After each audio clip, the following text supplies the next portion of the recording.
Hi guys! So matagal ko nang gustong tikman 'to, as in, pero laging hindi nata-timingan. Minsan wala kami ganyan or may gagawin kami kaya hindi talaga tumutugma. Pero ngayon may nahanap na ako.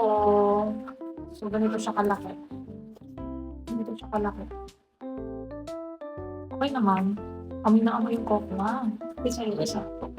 Cocoa yung ano niya, yung powder sa iyan sa labas. Dito mo ano ba, hindi makakatakot. Tapos marshmallow yung itong ano niya. Basta, tikman na lang natin. Tapos, sabihin natin kung worth it ba talaga siya na paggastusan kasi medyo pricey talaga siya. Cheers! Hmm. Mm.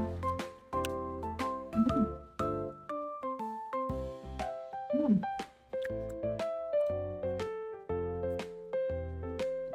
Mm. Interesting nung ano niya, nung texture niya. Ayan, sa labas soft.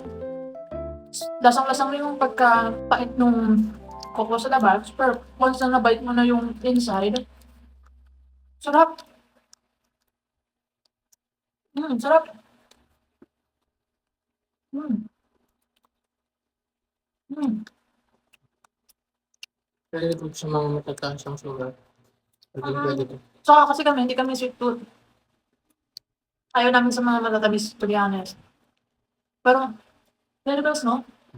Okay, gets na namin bakit siya, trending. Mm. Mm. Sarap.